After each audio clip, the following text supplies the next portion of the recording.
এই প্রশ্নটা করতে চাই যে ধরেন জামাত ক্ষমতায় যেতে পারবে না, এটা আপনি যেমন জানেন, ধরা যাক এটা যদি সত্য হয়, জামাতও জানে, এবং জামাত যে বারবার ক্ষমতা পিছাতে চাইতেছে, নির্বাচন পিছাতে চাইতেছে, সেটাও একটা কারণ। আপনি তো যুক্তি বুদ্ধি দিয়েই আপনি এটা বিবেচনা করলেন। তাইলে এটা জামাতের জন্য সবচেয়ে ভালো হইতো না বিএনপির সাথে তার পুরনো বন্ধুত্বটাকে একটু জাগিয়ে তুলে আবারও, এবং আপনি তার প্রশ্ন করলেন যে তার তাড়াহুড়া নাই, বিএনপির সাথে পুরনো বন্ধুত্বটাকে জাগিয়ে তুলে বিএনপির সহযোগী শক্তি হিসেবে থেকে থেকে আরও শক্তি সঞ্চয় করা এবং ক্ষমতার কাঠামোতে অংশ নিয়ে আর নিজেদেরকে আরো শক্তিশালী করা, যেমনটা তারা 2001 সালে করছিল, এটা তাদের জন্য ঠিক কাজ হইতো না?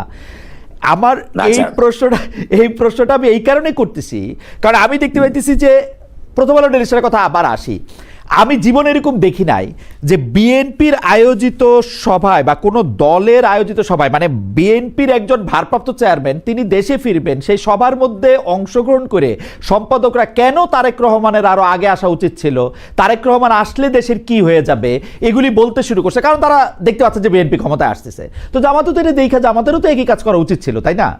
বিগত সরকারের আমলে যেটা 15 বছর ব্যাপী ছিল, সেই সময় সাংবাদিকরা বিভিন্ন ধরনের সমস্যার মধ্যে পড়েছেন, বিভিন্ন ধরনের হতাশার মধ্যেও পড়েছেন, ভয়ের মধ্যে পড়েছেন। আমি আমার ব্যক্তিগত অভিজ্ঞতার কথা বলি, আমি কবির ভাইকে গিয়ে বলছিলাম যে কবির ভাই, এটা কিরকম আমল যেখানে শেখ হাসিনাকে শুধু ভালো বলা হয় আর বাকি সবাই যেন খারাপ হইলেও তাদের কারো কোনো কষ্ট হয় না, শুধু শেখ হাসিনাকে খারাপ এরকম বলা যায় না। বলে যে না, শেখ হাসিনা ভালো, শুধু মন্ত্রী আমলা সামরিক বা বেসামরিক কর্মকর্তারা তারা শুধু খারাপ, তারা শেষ করছে। একই ধরনের প্রবণতা আমরা এখন দেখতে পাই কিনা কবির ভাই, যে আমরা বলতেছি যে না, স্বরাষ্ট্র উপদেষ্টা ব্যর্থ, উমুক ব্যর্থ, সরকারের ভিতরে সরকার, কিন্তু যেন ডক্টর মোহাম্মদ ইউনূস কিছুই জানেন না, অথবা ডক্টর মোহাম্মদ ইউনূসই আসলে সবচেয়ে ভালো। এটা কি আসলে সম্ভব? কবির ভাই, আমার একদমই মনে পড়ে আপনি আমাকে বলছিলেন যে দেখেন, মাথা যদি ঠিক থাকে তাহলে অন্য কিছুর খারাপ হওয়ার সম্ভাবনা অনেক কম থাকে, যদি দোষ আমি মাথাকেই দিব। নিউ ইয়র্কের জ্যাকসন থেকে আপনাদের সঙ্গে আছে আমি খালেদ মুহিউদ্দিন। ক্ষমতার পালা বদলে বাংলাদেশের সব জায়গায় পরিবর্তনের সুর দেখা গেছে এবং সুর পরিবর্তনের প্রবণতাও আমরা দেখতে পাচ্ছি, তবে সেই পরিবর্তনটা কতটা সুষ্ঠু হচ্ছে, কতটা ভালো হচ্ছে, কতটা সৎ হচ্ছে এবং কতটা কায়েমি স্বার্থ থেকে হচ্ছে, সেইটা নিয়েও প্রশ্ন দেখা দিয়েছে অনেক। সেই সব প্রশ্নের মধ্যে আক্রান্ত হচ্ছে গণমাধ্যম, সংবাদ মাধ্যম এবং সাংবাদিকেরাও। এইসব নিয়ে কথা বলার জন্য আমাদের সাথে আজ রয়েছেন বিশিষ্ট সাংবাদিক তো বটেই, তিনি বিশিষ্ট লেখকও বটে, ইতিহাসবিদ, বিশ্লেষক জনাব নুরুল কবির। তার বর্তমান যে পরিচয়, যিনি নিউ এজ, দৈনিক নিউ এজের সম্পাদক, সেটিও আসলে তার অন্যতম প্রধান পরিচয়। আমাদের সঙ্গে যুক্ত হওয়ার জন্য কবির ভাই আপনাকে অনেক ধন্যবাদ। আপনি আপনার এই ব্যস্ত সময়ের মধ্যে আমাদের সাথে যুক্ত হয়েছেন, সেজন্য ধন্যবাদ, কৃতজ্ঞতা এবং স্বাগত জানাই। আপনাকে অনেক ধন্যবাদ আমাকে আমার সঙ্গে কথা বলার সুযোগ দেওয়ার জন্য।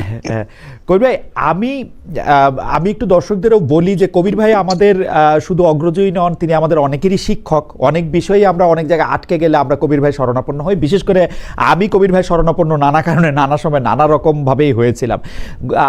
এখনকার পরিস্থিতিটা কি আলাদা একটু কবির ভাই? না, একদম না। হ্যাঁ, এখনো একই রকমের আছে, বাট রকমটার পরিবর্তন ঘটেছে। যেমন ধরুন, আমরা একটু ছোট্ট একটা ব্যাকগ্রাউন্ড দিই। বাংলাদেশের মানুষ যে 15 বছরের কথা বলেছেন, একটা স্বৈরতান্ত্রিক লীগ সরকারের বিরুদ্ধে থেকে থেকে লড়াই করেছে। সেই লড়াইয়ের বিভিন্ন সময় উত্থান পতন ছিল, পতনের সময় আবার নিপীড়নের শিকার হয়েছে এবং শেষ পর্যন্ত একটা শিক্ষার্থী গণ অভ্যুত্থানের মাধ্যমে তার পতন হয়েছে। এদেরকে ফ্যাসিস্ট বলা হয়, ঠিক ফ্যাসিস্ট। আমি বলবো, যদি ফ্যাসিজমের নানান ধরন থাকে, হ্যাঁ, তার যে ইডিওলজি ছিল, এটাকে জাতিবাদী এক ধরনের ফ্যাসিজম ছিল। তো এইটার বিরুদ্ধে যারা লড়াই করেছে তারা কিন্তু সবই একই রকমের চিন্তার মানুষ নন। তাদের এক এক ধরনের রাজনৈতিক উদ্দেশ্য ছিল, এক এক ধরনের আদর্শিক প্রণোদনা ছিল, ফলে নানান ধরনের মানুষের কমন শত্রুতে পরিণত হয়েছিল লীগ সরকার। কারণ তার নিজেরা ছাড়া আর কাউকেই তারা তাদের রাজনৈতিক বুদ্ধিভিত্তিক তৎপরতা অ্যালাউ করতে তারা রাজি ছিল না। ফলে সবাই তার বিরুদ্ধে সংঘবদ্ধ হয়ে এবং সাধারণ মানুষ অতিষ্ঠ হয়ে তার মধ্যে যোগ দিয়েছিলেন।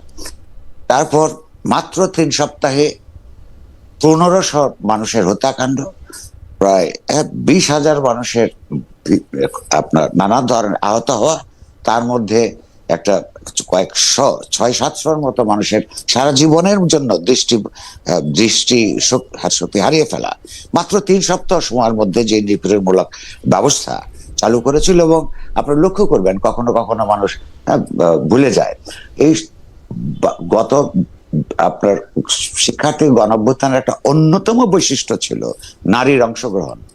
মানে যেই পরিমাণে নারীরা তার সন্তানদের পাশে এসে দাঁড়িয়েছিল, অতীতেও নারীরা নানাভাবে সংগ্রামের মধ্যে ছিলেন আমাদের দেশে, কিন্তু এইবার দারুণভাবে তারা অংশগ্রহণ করেছিলেন। এখন এইটার মধ্য দিয়ে দু ধরনের আকাঙ্ক্ষা তৈরি হয়েছে। একটা হচ্ছে যার যার পুরনো যারা অঙ্গীকার, যেই যে রাজনীতির প্রতি তাদের অঙ্গীকার আছে, সেগুলোকে সামনে এগিয়ে নিয়ে যাওয়ার একটা পরিসর, মুক্ত পরিসর তৈরি হয়েছে বলে সবাই মনে করেছে। অন্যদিকে যে সাধারণ মানুষরা একেবারে পার্টিজান রাজনীতির সঙ্গে যারা জড়িত নন, তাদের মধ্যে একটা সাধারণভাবে একটা গণতান্ত্রিক আকাঙ্ক্ষা, সাংস্কৃতিক আকাঙ্ক্ষা তৈরি হয়েছে।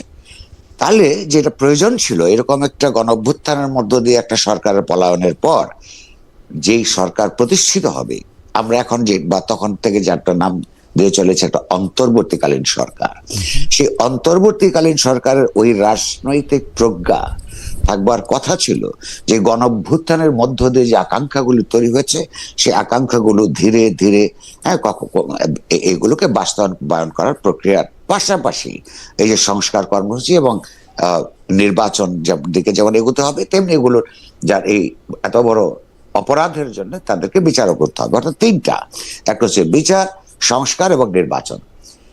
এই দেশের মানুষ আপনি লক্ষ্য করুন, কখনই এমন সরকার প্রতিষ্ঠিত করে নাই যার একটা সরকার মানুষ করে নাই, নিজেরা জোর করে থেকেছে এরকম সরকার অতীতে ছিল যে তার টেনিউর কেউ জিজ্ঞাসা করে নাই।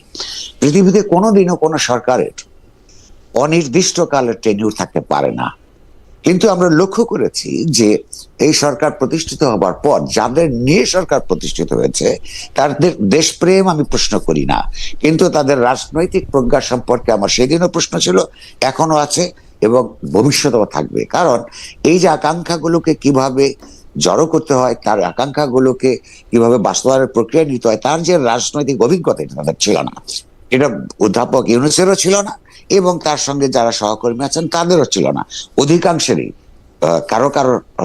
কাউকে কথা বাদ দিলে ছাত্র রাজনীতিতে যাদের এক ধরনের হাত পাকিয়েছিলেন তারা ছাড়া এই ছোট বড় নানান এনজিওর মধ্যে থেকে যারা দেশের সংস্কার সাধনের মধ্য দিয়ে কাজ করতে চেয়েছেন, তারা একটা গোটা রাষ্ট্রযন্ত্রের ব্যবহার রাজনৈতিক ভাবে কিভাবে করতে হয় তার উপলব্ধি আছে বলে আমার মনে হয় না। ফলে আজকে যে সমস্ত ফেইলিউর গুলি দেখছেন, মূলত তাদের যে রাজনৈতিক অভিজ্ঞতাহীনতা, তাদের যে রাজনৈতিক অঙ্গীকার, তার যে রাজনৈতিক দিক দর্শনের প্রয়োজনীয়তা পড়ে।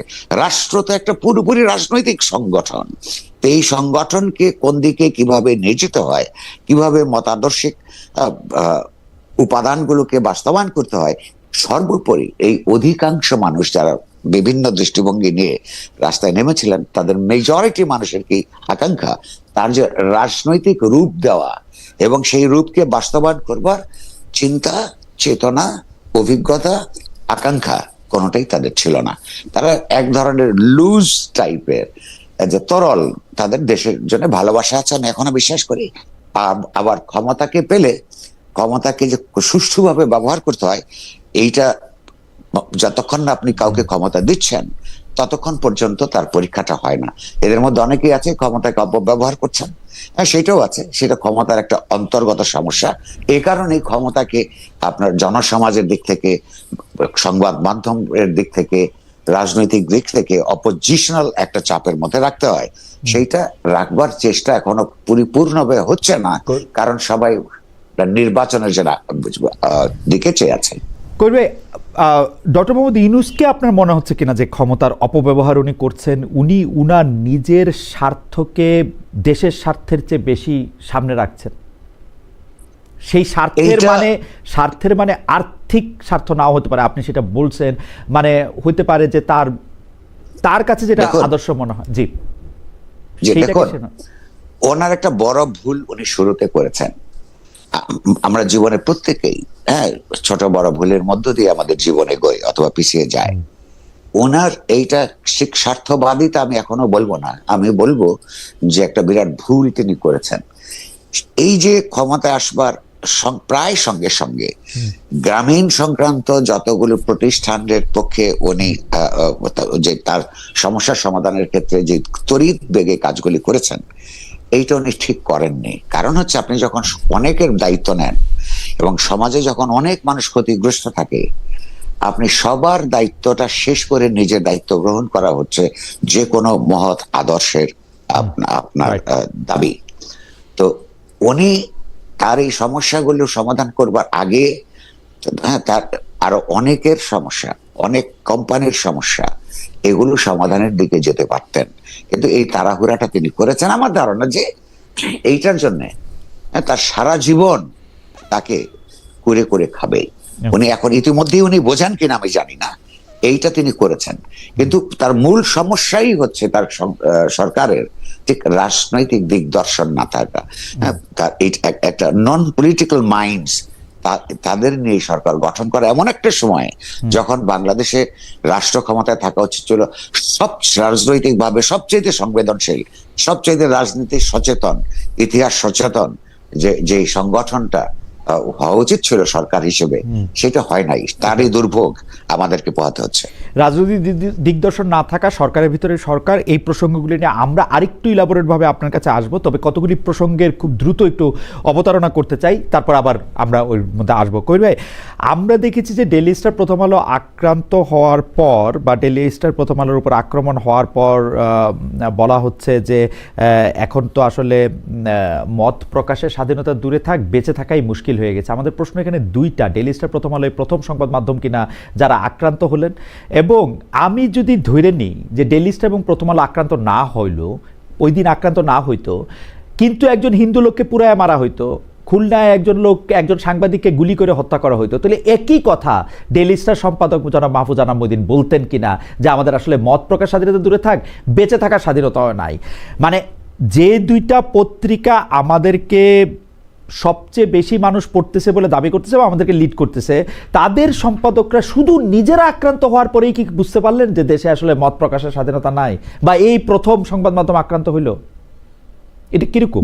এটা একটা হচ্ছে যে তাদের পর যে আক্রমণটা হয়েছে, তারা খুব সেই সময় বিহ্বল হয়ে পড়ছিলেন। হয়তো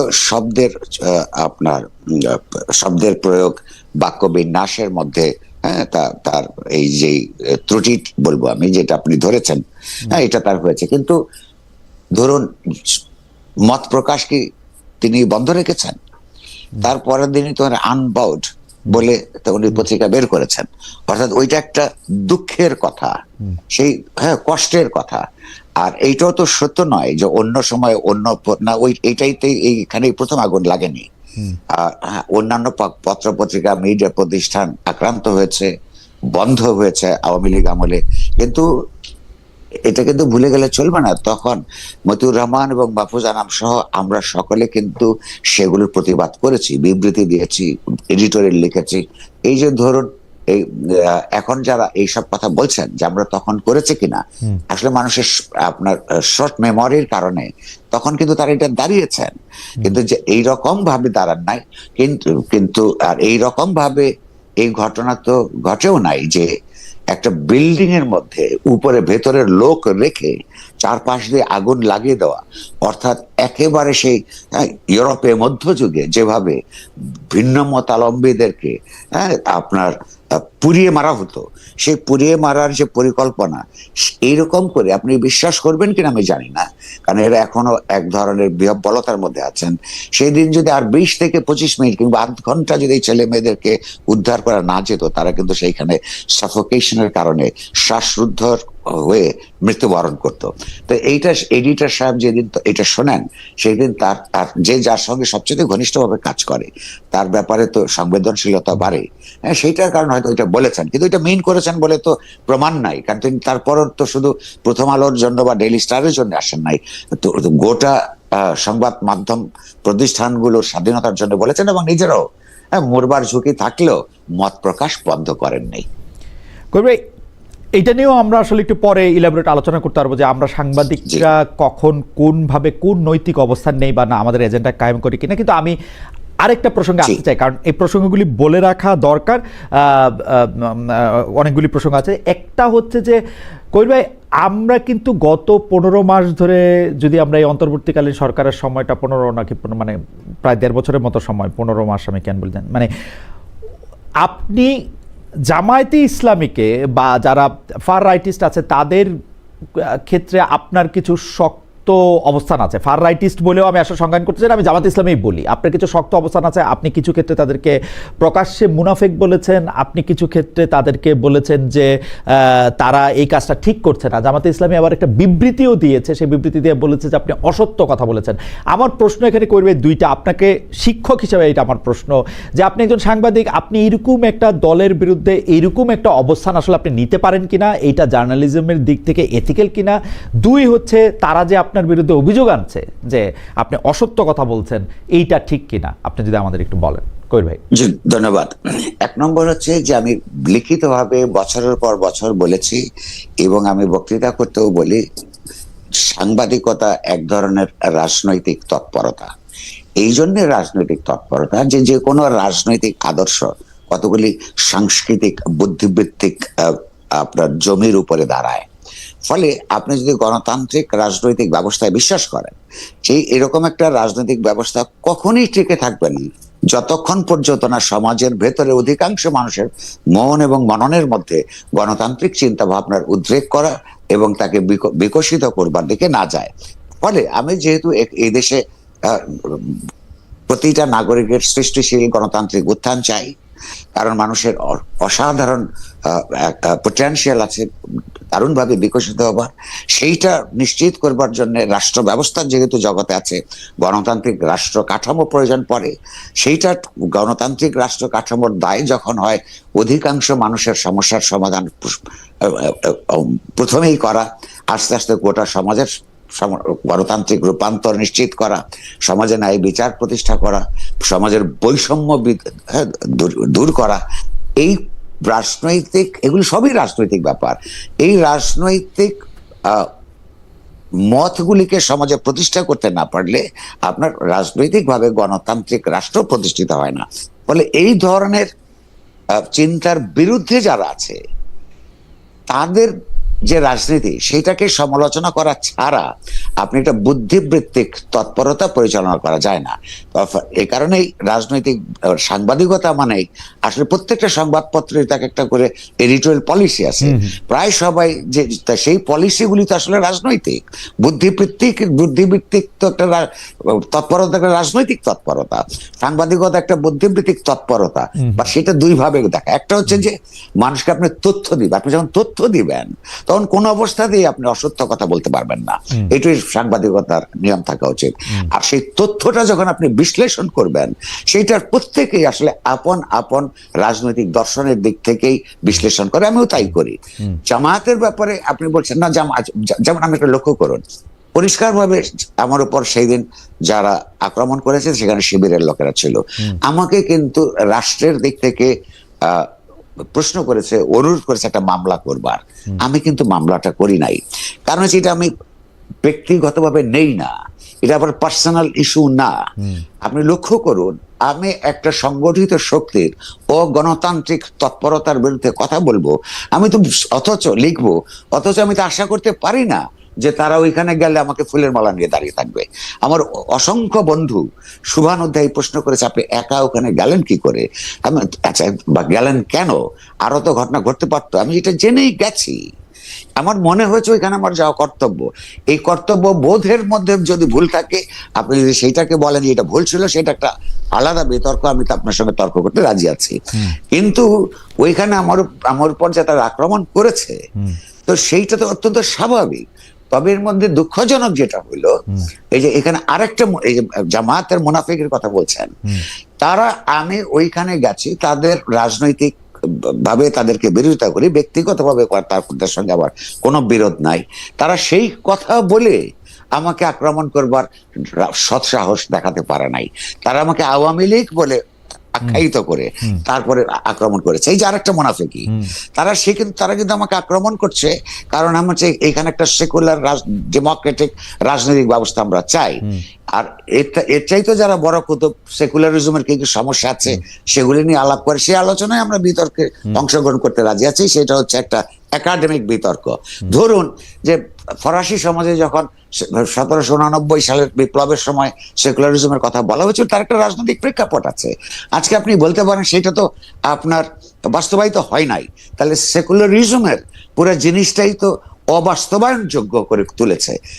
একটা কথা হচ্ছে, মানুষ কিন্তু সংগ্রাম করে, লড়াই করে, আপাতত যেটা অবাস্তবায়নযোগ্য মনে হয়, কাজটা যদি ভালো হয়, কথাটা যদি ভালো হয়, আদর্শটা যদি ভালো হয়, সেটা কোথায় কোথায় ফেল করেছে সেই কারণে আমি ওইটার প্রপাগেট করতে পারবো, এটা হতে পারে না। যদি যেই ব্যবস্থা বলে যে একটা সমাজের মধ্যে মুসলমান, হিন্দু, বৌদ্ধ, খ্রিস্টান, নারী, পুরুষ সবাই থাকবে, সবার সমান অধিকার থাকবে, প্রত্যেকের ধর্মীয় কর্মকাণ্ড করবার অধিকার থাকবে, এবং রাষ্ট্র সে ব্যাপার কোন একটা বিশেষ ধর্মকে, সেটা বাংলাদেশের ক্ষেত্রে হতে পারে ইসলাম, আর ভারতের ক্ষেত্রে হতে পারে হিন্দু, অর্থাৎ সংখ্যাগরিষ্ঠ যারা, তাদের পক্ষে রাষ্ট্রপাটকে সাজিয়ে আপনার ধর্মীয় ভাবে যারা সংখ্যালঘু তাদের উপর আপনি নিপীড়ন করবেন অথবা তার চিন্তা চেতনাকে বিকশিত হতে দিবেন না, এটা তো খারাপ কাজ।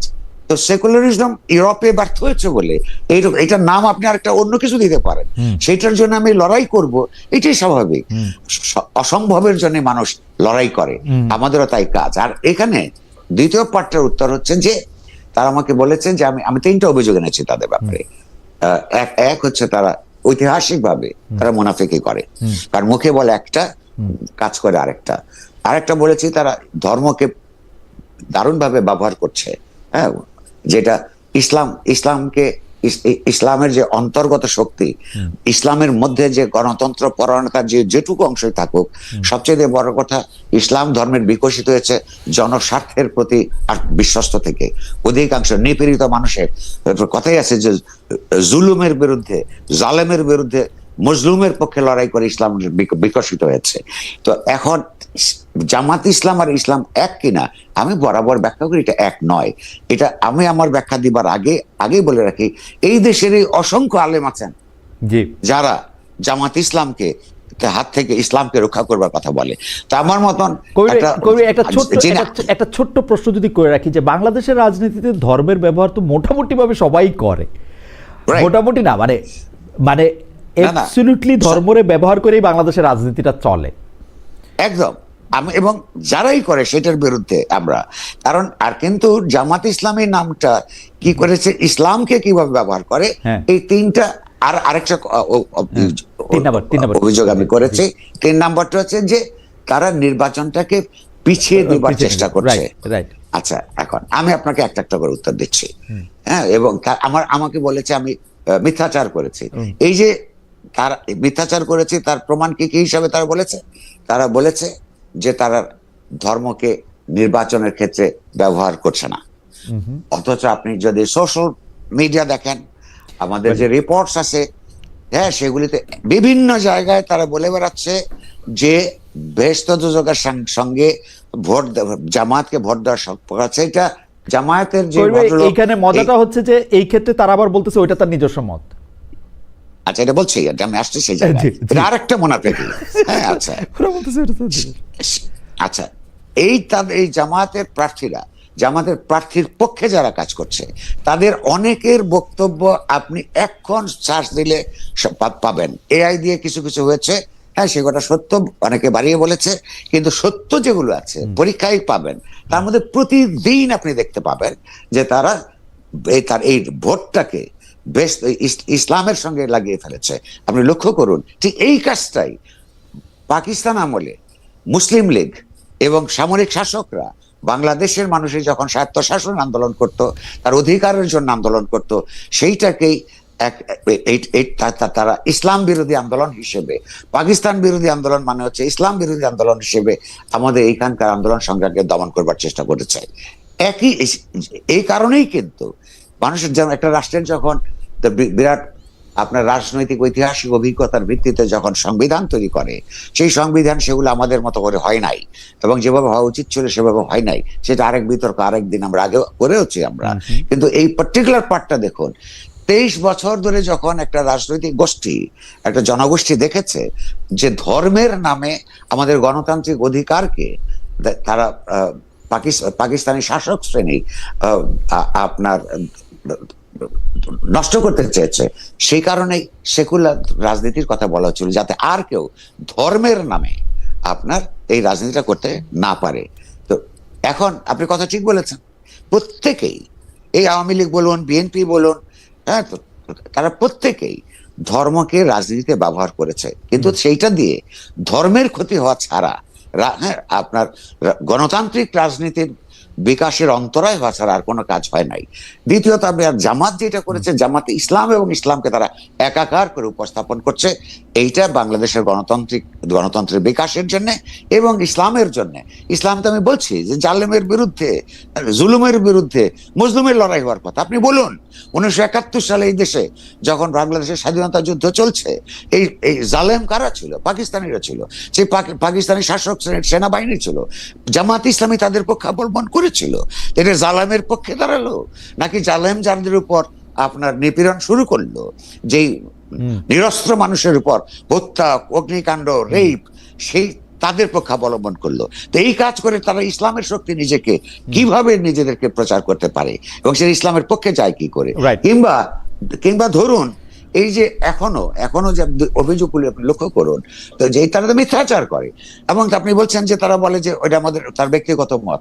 তো ব্যক্তিগত মত, এইটাই সংখ্যা যদি তার কর্মীদের অধিকাংশ হয়, তাহলে তো হয় ওই কর্মীরা জামাত ইসলাম করে না, অথবা তারা এদের প্রতিনিধি নন। সেটা পরিষ্কার করতে কাউকে তো বহিষ্কার করতে আমরা শুনি নাই, হ্যাঁ, কিংবা তাদের বিরুদ্ধে তো কোনো মামলা রুজু করবার কথা শুনি নাই, যে তাদের যে রাজনৈতিক মত সেইটা অন্য কথা বলে তাদেরকে কলঙ্কিত করছে সমাজে, তাদের বিরুদ্ধে ভুলভাবে উপস্থাপন করছে, এইটা তো ঘটে নাই।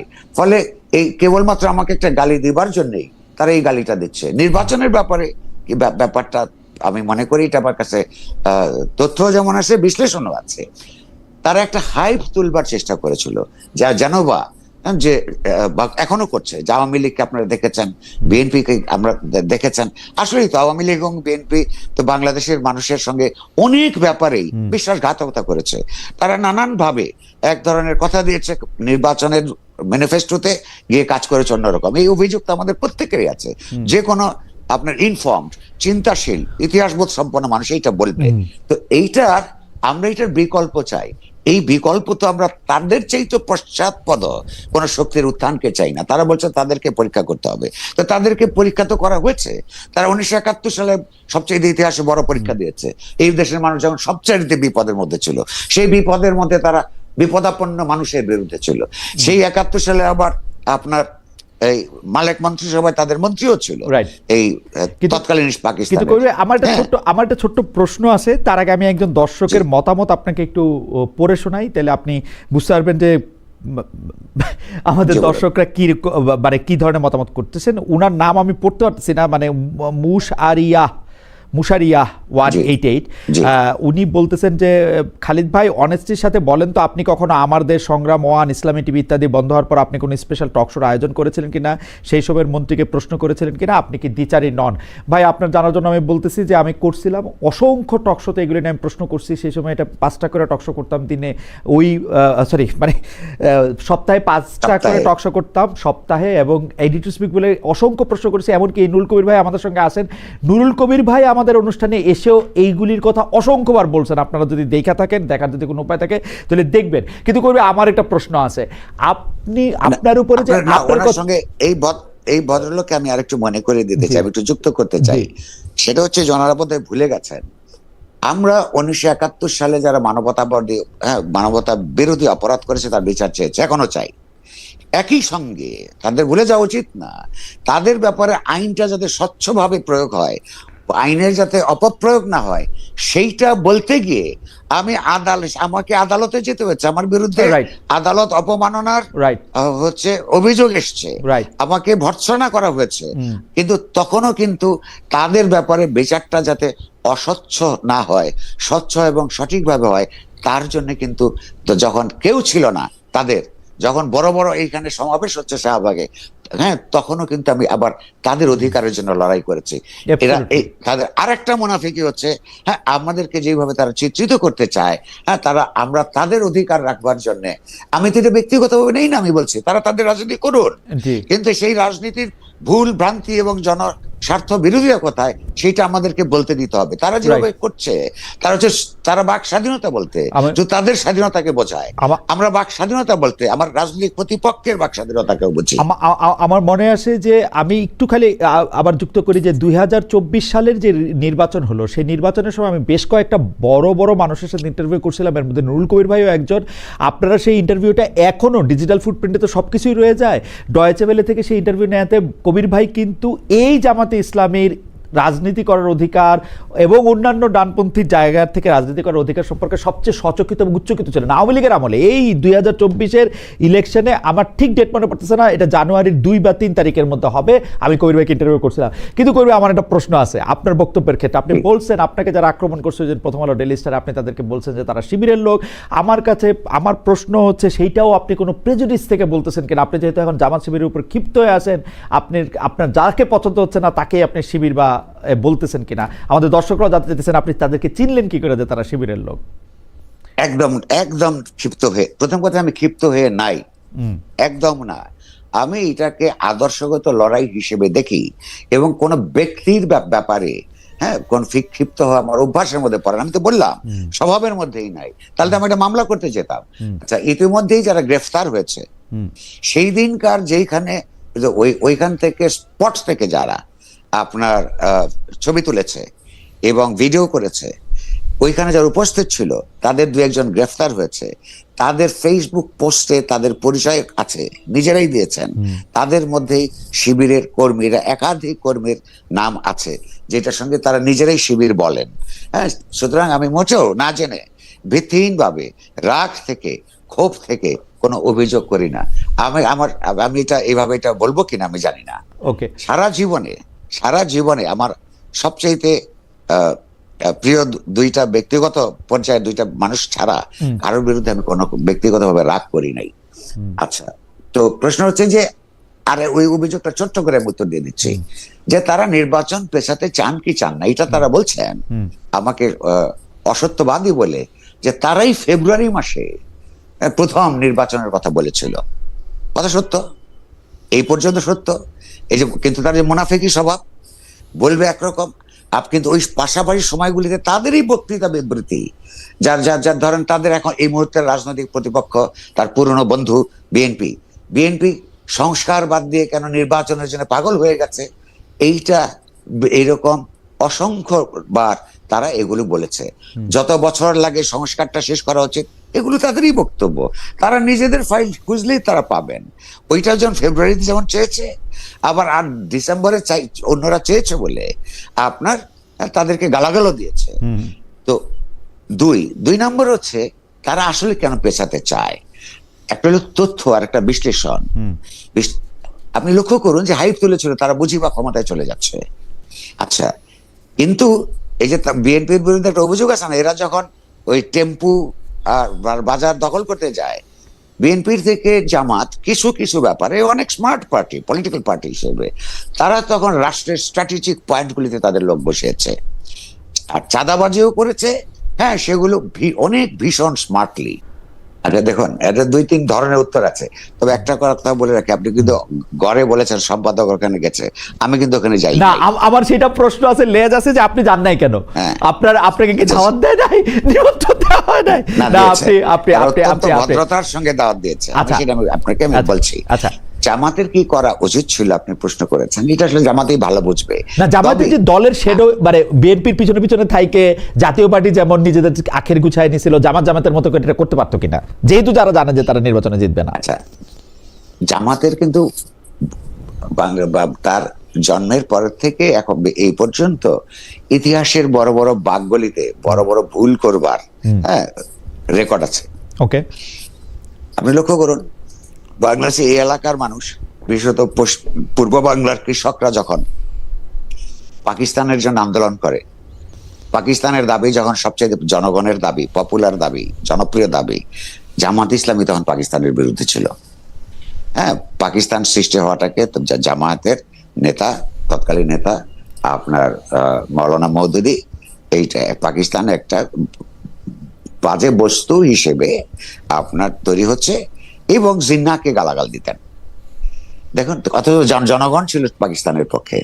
আবার সেই পাকিস্তান যখন এই দেশের এই অঞ্চলের মানুষই সেখান থেকে মুক্তির জন্য নিজেদের রাষ্ট্র তৈরি করবার জন্য স্বাধীনতার যুদ্ধ করে 71 সালে, আবারও সে একটা আপনার জনস্বার্থ বিরোধী, জনগণের বিরুদ্ধে সে অবস্থান গ্রহণ করে।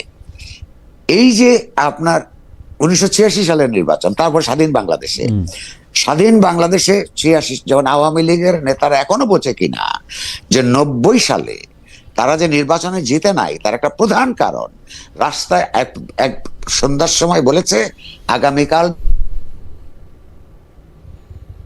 যারা জাতীয় বিমান, এই কথা বলে পরের দিনে নির্বাচনে চলে গেছে। ওই কথাগুলো 90 সালের ইলেকশন পর্যন্ত এই দেশের মানুষ মনে রেখেছিল।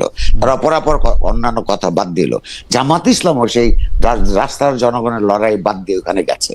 এই যে এখনো এইবার এই যে একটা বিরাট ট্রানজিশনের সময়ে, হ্যাঁ, তার কিন্তু পুরনো অপরাধগুলিকে ধুয়ে মুছে মানুষের সঙ্গে মানবিক আচরণ করে, গণতান্ত্রিক আচরণ করে, হ্যাঁ, তার কিন্তু তার নিজের গা থেকে কিছুটা ময়লা দুর্গন্ধ দূর করবার চেষ্টা করতে পারতো। কিন্তু যে জামাতের ঐতিহাসিকভাবে ভুল করবার একটা প্রবণতা আছে। ইতিমধ্যেই জামাত শিবির বাংলাদেশের বিভিন্ন জায়গায় যে সন্ত্রাস তৈরি করেছে, ইতিমধ্যেই যে সমস্ত অসত্য কথা তারা মানুষকে বলে চলেছে, ইতিমধ্যেই ধর্মকে যারা উৎকটভাবে ব্যবহার করছে, এগুলির মধ্য দিয়ে আপনি বরং তার ব্যাপারে মানুষ ওই যে আওয়ামী লীগ বিএনপির বদলে তাকে পরীক্ষা করবে কিনা, ইতিমধ্যেই সে ভর্তি পরীক্ষা দিয়ে ফেলছে। এই পরীক্ষার মধ্য দিয়ে মানুষ বুঝতে শুরু করেছে যে ক্ষমতায় যাবার আগেই যদি তাদের এই অবস্থা হয়, তাহলে ক্ষমতার যদি রাষ্ট্র ক্ষমতা হাতে বলে তারা কি করতে পারে। জামাত আবার ভুল করলো, এই ভুল তারা ক্রমাগত করেই চলবে। আমি আরেকটা প্রসঙ্গ এখানে আনছিলাম, এটাও যদি একটু ছোট্ট করে বিএনপির কথা বলছেন। হ্যাঁ, তারেক সাহেবের আগমন নিয়ে সম্পাদক সাহেবরা, জি, এটা একটু যদি বলতেন। ছোট্ট রেসপন্স আমি আসবো এটিতে। আপনার বিএনপির সঙ্গে তার বন্ধুত্বটা ঠিক বা আরো অগ্রসর হলো না কেন? দুটো কারণ। একটা হচ্ছে জামায়াত যেহেতু নিজেদের ব্যাপারে অতি কনফিডেন্ট হয়ে গেছিল, নিজেরাই পারবে বলে তাদের একটা ভুল ধারণা তৈরি হয়েছিল, সেটা যেমন ব্যাপার, তেমনি আপনার তার আবার পাশাপাশি তাদের সঙ্গে তারা যে এক ধরনের অ্যালায়েন্সে যেতে চায় না, এটা কিন্তু সত্য নয়। প্রথম দিকে তাদের কিন্তু সিট অ্যারেঞ্জমেন্টস এর প্রস্তাব, হ্যাঁ, জামাত এটা প্রকাশ্যে স্বীকার করে না, বাট আমি তথ্য হিসাবে জানি এই প্রস্তাব নিয়ে দুই পক্ষ আলাপ করেছে, এটার মধ্যে সমঝোতা হয় নাই। এগুলো এক চেষ্টা তারা করেছে। দুই, এবং সেটা লক্ষণ আমরা দেখতে পাই যে জামাতের আমির এবং নায়েবে আমির লন্ডনে গিয়ে দেখা করে এসেছেন তারেক সাহেবের সঙ্গে, সেটাও আমরা দেখছি ওই সময়ের মধ্যে হয়তো এই তথ্য এসেছে। হ্যাঁ, আচ্ছা, এটা যেমন একটা। তো এই জামাত যেমন এই নানান অপরাধ করেছে, অথচ অপরাধগুলির জন্য সে ক্ষমা চায় না, বরং সেগুলোকে নানান ভাবে প্রলেপ দিয়ে আপনার ওইখান থেকে উদ্ধার পেতে চায়। বিএনপির কাছেও কিন্তু আমাদের সবার দাবি করা উচিত, আমি করেছি, যে এই যে জামায়াত যে তার এই আশ্রয় প্রশ্রয়ে, কখন আওয়ামী লীগের কিন্তু দীর্ঘতর সময় প্রায় 26-27 বছর তাকে যে প্রশ্রয় দিয়ে তাকে যে বিকশিত করবার প্রত্যক্ষ না হলেও অপ্রত্যক্ষ ভাবে পরোক্ষ অবদান রেখেছে, এখন তাকে গালাগাল দেয়, তার ওই অতীত অন্যায় কিংবা ভুল তারা যেভাবে বলুক, সেইটার জন্য কিন্তু তার ক্ষমা চাওয়া উচিত। জামাতের শক্তি বৃদ্ধি তো হয়েছে, সত্য কথা, যে হ্যাঁ, সেইটা যতটুকুই হোক না কেন, এই শক্তি বৃদ্ধির পিছনে জামায়াতের কথা বলছি, বিএনপির কিন্তু ভূমিকা আছে। বিএনপিরও উচিত যে হ্যাঁ, তারা এই কাজটা অন্যায় করেছে, ভুল করেছে, হ্যাঁ, সেইটা মানুষের কাছে স্বীকার করা, আর স্বীকার না করা পর্যন্ত আমি অনুরোধ করবো যে মানুষ যাতে তাদেরকেও ভোট না দেয়। আপনার কথা আমি শুনছিলাম, আপনার সাক্ষাৎকার সম্ভবত মানজুর আল মতিনকে দেওয়া সাক্ষাৎকারে চ্যানেল 24-এ আপনি এরকম বলতেছিলেন যে সরকারের ভেতরের কিছু অংশ যে ওই সময় আসতে দেরি করেছে, সেটা নিয়ে আপনার আর কোনো সন্দেহ নাই, এবং সরকারের ভিতরে এটা আছে। এই সরকারের ভিতরে সরকারটা আসলে কে, মানে কারা তারা, মানে সব জনাব নাহিদ ইসলাম, জনাব মাহফুজ আলম, এরা তো খোদ সরকারের মধ্যেই ছিলেন।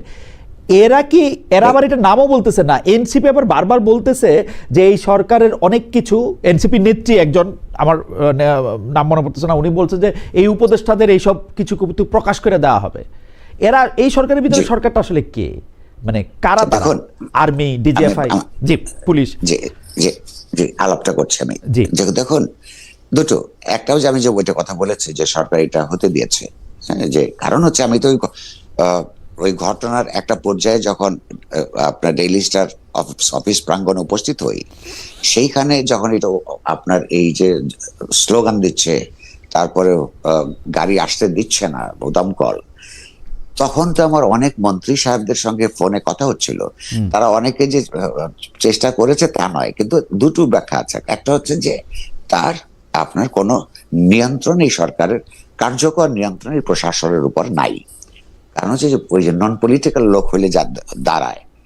দ্বিতীয়ত হচ্ছে যে পরিমাণ সময় এখানে লাগলো, ততক্ষণ পর্যন্ত নিজেরা তারা ঘুষুর ঘাসুর করার পরিবর্তে আপনি লক্ষ্য করুন, তারপরে গতকাল পর্যন্ত মানে আজকে এই সন্ধ্যা পর্যন্ত তথ্যমন্ত্রী কিংবা কি বলে স্বরাষ্ট্রমন্ত্রীকে তো ওই ক্ষতিগ্রস্ত এলাকায় গিয়ে তাদের সঙ্গে ভিজিট করতে দেওয়া যায় নাই। তারা এমন এমন কি গুরুত্বপূর্ণ কাজ করেন যে দেশের দুইটা শীর্ষস্থানীয় পত্র পত্রিকার যেখানে আগুন দিয়ে পুড়িয়ে সাংবাদিকদের হত্যা করার চেষ্টা হলো, সেখানে তারা যেতে পারলেন না। তো এটা অনান্তরিকতারই এক ধরনের লক্ষণ, এবং ওইখানে ধীর গতিতে প্রশাসন রাষ্ট্র কাজ করছিল, তাতে বোঝা যায় এটা হতে দিয়েছে তারা, আমার এই ধারণা তৈরি হয়েছে। দ্বিতীয়ত হচ্ছে আপনাকে আরো সহজ করে দিতে চাই, আমরা যখন আহ্বান জানালাম সকল পেশার লোকদের কাছে যে তারা আমাদের সঙ্গে যারা সংহতি প্রকাশ করতে এলেন, সেখানে এনসিপির নেতা নাহিদ কিন্তু বলেছেন সরকারের একটা অংশ এটার সঙ্গে জড়িত। এখন প্রশ্ন হলো যে আপনি লক্ষ্য করুন, যে প্রশ্নটা আপনি আমাকে করছেন, আমি আপনার মাধ্যমে অনুরোধ করব এই প্রশ্নটা ইনুস সাহেবকে নিজেকে করতে। কেন? ইনুস সাহেব নিজে বলেছেন যে ছাত্ররা তাকে অ্যাপয়েন্টমেন্ট দিয়েছে, মনে আছে আপনার? Right, absolutely. আচ্ছা আচ্ছা, সেই ছাত্ররা এখন বলছে, ছাত্রদের প্রতিনিধি নাহিদ, যে সরকারের লোকেরা আপনার লোকেদের একটা অংশ এখানে আছে। তাহলে এখন কি সেই ছাত্ররা তো তাদের সঙ্গে নাই, মানে মন্ত্রী পরিষদে নাই, তাহলে এই অ্যাপয়েন্টমেন্ট যারা দিল তারাও চলে গেল, এখন যারা আছে এটা কার লোক? লক্ষ্য করুন, আপনার প্রশ্নের উত্তর হচ্ছে যতই উনি বলুন না কেন, ছাত্ররা তাদেরকে, আর প্রথম কথা হলো ছাত্ররা তাদের নাম প্রস্তাব করেছেন, ছাত্ররা তাদেরকে তার ব্যাপারে ভীষণ ভাবে চেয়েছেন। এই ব্যাপারে সত্য, কারণ তারা না চাইলে উনি নিশ্চয়ই প্রধানমন্ত্রী হতেন না। কিন্তু এই যে রাজনৈতিক যে বিশ্লেষণটা এই মন্ত্রী পরিষদের মাথায় থাকে না, ঘটনাটা কি হয়েছিল, বিভিন্ন রাজনৈতিক দল মত নির্বিশেষে সমস্ত মানুষের সম্মিলিত প্রয়াসের মধ্য দিয়ে একটা জাতিবাদী আওয়ামী লীগ স্বৈরতান্ত্রিক সরকারের পতনের পর যখন এই সরকার গঠনের কথা হলো, তখন তিনটা ফ্যাক্টরস কাজ করছিল। একটা হলো তখনও রাজনৈতিক দল হিসেবে অসংগঠিত এনসিপির নেতৃবৃন্দ, সমন্বয়ক। অন্যদিকে হচ্ছে তখনও পর্যন্ত বিরোধী দল হিসেবে বিএনপি, তারপরে বামপন্থী, ডানপন্থী, অপরাপর রাজনৈতিক দল, তারা সবাই একসাথে তার ব্যাপারে একটা অন্তর্বর্তীকালীন সরকার করার সিদ্ধান্ত নিয়েছিল। তারা যদি সেদিন তাকে না মানতেন তাহলেও কিন্তু হতো না, এবং এইটাকে ফ্যাসিলিটেট করেছিল সেনাবাহিনী শীর্ষ নেতৃত্ব। এই তিনটা যদি একসাথে না হতো, তাহলে সেই দিন তার নেতৃত্বে এই সরকার প্রতিষ্ঠিত হতো না। এবং এটা নিয়ে যদি আরো গন্ডগোল হতো বা সময়ক্ষেপণ হতো, আমার অনুমান তখন একটা মিলিটারি টেক ওভার হতো, এবং ওই পরিস্থিতিতে মিলিটারি টেক ওভার হলে এইটা খুব বেশি মানুষ আশ্চর্য হতো না। তাহলে এই যে ইউনূস সাহেব, যে তার যে রাজনৈতিক ন্যায্যতা, তার সরকারের ক্ষমতায় থাকার যে রাজনৈতিক ন্যায্যতা তৈরি হচ্ছে এই সমস্ত আন্দোলনের শক্তিদের সমন্বিত সমর্থনের ভিত্তিতে, ফলে তাদের রাজনৈতিক কর্মকাণ্ডকে গড় করে তাকে যে একটা রাষ্ট্র পরিচালনার ক্ষেত্রে নীতিমালা প্রণয়ন করতে হতো, এবং তার রিফ্লেকশন যদি পড়তো, সবাই যদি সন্তুষ্ট থাকতো, তাহলে তো আজকে যে নিরাপত্তাহীনতা তৈরি হচ্ছে এটা হতো না। এখন তারপরে উনি সরকার গঠনের সময় আপনি লক্ষ্য করুন, তাদের অধিকাংশ হচ্ছে আওয়ামী লীগ আমলে উনি নিপীড়নের শিকার হয়েছেন। এই সরকারের অধিকাংশ হচ্ছে প্রতিদিন তিনি যখন আপনার কোর্টে হাজিরা দিতে যেতেন, তার সঙ্গে কিছু লোকজন থাকতো, আপনার মনে থাকবার কথা। সেই সঙ্গে থাকার লোকজন একটা বিরাট অংশ এখন মন্ত্রী পরিষদে, উনি নিজের লোক ভেবেছেন। তিনি যেটা বোঝেন নাই যে অনেকেরই আলাদা রাজনীতি আছে, আবার জামাতের কোটায়, বিএনপির কোটায় কিছু কিছু কিছু হইলো অন্য মধ্যপন্থীদের কোটায়, তো সেখানে লোকজন আছে। কিন্তু মুশকিল হইলো তার যে কোটার থেকে যারা যাকে পাঠিয়েছে তাদেরও রাজনৈতিক দৃষ্টিভঙ্গি পরিষ্কার নয়, ফলে একটা হযবরল অবস্থা তৈরি হয়েছে। এবং সবচেয়ে বড় কথা, এইটার সুযোগ নিচ্ছে যারা সবচেয়ে সংগঠিত শক্তি, অথচ ক্ষমতায় যাবে না বা যেতে পারবে রাইট, না। মানে তাদের জন্য এটা একটা যখন রাষ্ট্র যখন অ্যাসার্ট করে না নিজেকে, এই যে নিরাপত্তাহীনতার তৈরি হয়েছে, রাজনৈতিক অস্থিরতা, অস্থিতিশীলতা, অর্থনৈতিক অস্থিতিশীলতা, ব্যবসা বাণিজ্যের একজনে এক যে প্রতিকূল পরিস্থিতি তৈরি হয়েছে, এই একটা নৈরাজ্যমূলক পরিস্থিতিতে শুধু তাদেরই লাভ হয় যারা দূরপ্রসারী চিন্তা আছে রাজনৈতিকভাবে। আমার এখনো ক্ষমতার সময় হয় নাই, এই যে যতক্ষণ পর্যন্ত এমন অবস্থা আছে তার মধ্য দিয়ে যতটুকু আমরা তাদের রাজনীতিকে এগিয়ে নিতে পারি, সেটা করতে গিয়েও আমি বলবো তারা ভুল করছে। তারা যে সন্ত্রাসী তৎপরতা সারা দেশে চালাচ্ছে, বিশ্ববিদ্যালয় ক্যাম্পাসগুলোতে ছাত্র শিবিরের পুরনো ব্যবহার, আচার ব্যবহারের কারণে, কারণ ওরা যখন দুর্বল থাকে ভীষণ বিনয়ী থাকে, তারা সুন্দর করে কথা বলে। তো এই পুরনো আচার ব্যবহার দেখে এই সাধারণ ছাত্রছাত্রীরা, তারা ছাত্রলীগের চাইতে কিংবা ছাত্র দলের চাইতে কিংবা অপরাপর সংগঠনগুলির চাইতে তাদেরকে ভালো মনে করেছে, ভোট দিয়েছে।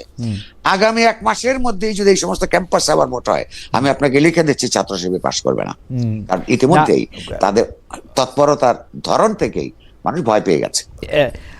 মানুষের ভয় প্রসঙ্গে একটু বলি, আমাদের একজন, ওনার নাম মোহাম্মদ, মাঝখানে একটু পড়তে পারতেছি না, মজুমদার, সব একসাথে লেখা। খালেদ ভাই, আপনি ইদানিং ভয়ে ভয়ে কথা বলেন কেন? যাই হোক, আমার প্রসঙ্গ সেটা না। একজন, মানে বেশ কয়েকজন দর্শক আমাদের এই প্রশ্ন করছেন যে বাংলা এডিশনের লাইসেন্স বাতিল নিয়ে আপনার অভিমত কি? বাংলা এডিশনটা আমি আপনাকে বলি, এটা আমেরিকাতে থাকা একজন সাংবাদিক জনাব ইলিয়াস হোসেনের ইয়াতে এটা চালু হয়। বাংলাদেশের একজন উপদেষ্টাও জনাব শারমিন মুর্শিদ, উনি সেখানে উপস্থিত ছিলেন সেটা উদ্বোধনী অনুষ্ঠানে, সেটা চালু হয়েছিল। সেটা এটা এনওসি নাকি বাতিল করা হয়েছে। এখন এনওসি বাতিল করা হয়েছে, আমি এটা বুঝতে পারি যে কারণটা হয়তো এই যে জনাব ইলিয়াস হোসেন এই ডক্টর মোহাম্মদ ইউনূসকে অনেক গালাগালি বকাবকি করছেন, কিন্তু ডক্টর মোহাম্মদ ইউনূসের ক্ষেত্রে উনি যেটা করছেন, তিনি তো আগেও এটা অনেকের ক্ষেত্রে করছেন। শুধু ডক্টর মোহাম্মদ ইউনূসকে গালি দিলেই কি একটা জিনিস বন্ধ হয়ে যায়? মানে এগুলি কি, মানে প্রত্যেকটা সময়, মানে একটা তো হচ্ছে যে আপনি একটি স্ট্যান্ডার্ড রাখবেন যে এই করলে আপনি বাতিল করবেন বা চালু করবেন বা আপনি অনুমোদন দিবেন, আর হচ্ছে আপনাকে গালাগালি করলে, আপনাকে বকাবকি করলে আপনি এটা বন্ধ করে দিবেন, আর বাকি সবাইরই বকাবকি করা, সবাইরই ইয়া করা, এটা ঠিক আছে? এটা কিরকম? এটা নীতি হিসাবে অত্যন্ত, এটা হলো দ্বিচারিতা, নীতি হিসাবে খারাপ। কিন্তু আমি তো ঠিক, সরকার তো ঠিক কখনো বলে নাই যে ইউনূস সাহেবকে গালিগালাজ করবার জন্যই এটা বন্ধ করা হয়েছে কিনা। প্রথম কথা হচ্ছে, কোন সংবাদ মাধ্যম প্রতিষ্ঠানকে বন্ধ করা উচিত না। মত প্রকাশের সমস্ত মাধ্যমগুলি ঠিক রাখা উচিত, সচল রাখা উচিত। গুরুত্বপূর্ণ যেটা, সরকারের বা রাষ্ট্রের বা আন্তর্জাতিকভাবেও কতগুলি স্ট্যান্ডার্ড সেট করা আছে যে কোন ধরনের বক্তব্য দিয়ে যদি সমাজে কোনো সাংঘর্ষিক পরিস্থিতিকে উস্কে দেওয়ার কোনো ব্যাপার যদি থাকে এবং যদি নৈরাজ্য তৈরি করবার ব্যাপার থাকে, সেটা নিউজকেও বন্ধ করে দিতে পারে। কথার কথা, মানে অর্থাৎ সরকার কি কারণে এইটা বন্ধ করেছে এটা পরিষ্কারভাবে বলা উচিত ছিল, কারণ সরকারেরই মন্ত্রী সেটা উদ্বোধন করেছে। আর তাহলে কি যেই মন্ত্রী উদ্বোধন করেছে তাকে কি ইউনূস সাহেব ডেকে নিয়ে জিজ্ঞাসা করেছেন কিনা যে আপনি এটা করলেন কেন?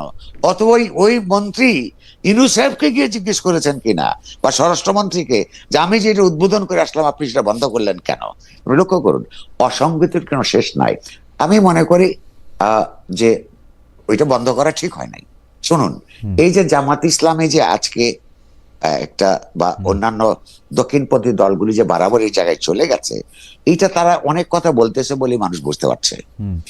মানুষের বিবেক, বিবেচনা এবং সিদ্ধান্ত নেবার ক্ষমতা সম্পর্কে কারোর ভুল করা উচিত না।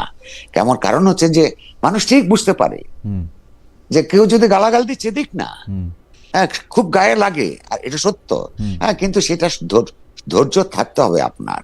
আপনাকে যিনি গালাগাল দিচ্ছে তার বক্তব্য আপনাকে ভদ্রভাবে যদি আপনি আপনার রিফিউজ করতে পারেন, হ্যাঁ, তর্ক করে শেষ পর্যন্ত আপনি আপনার কি বলে যে আপনি জিতবেন, অন্যরা হেরে যাবে।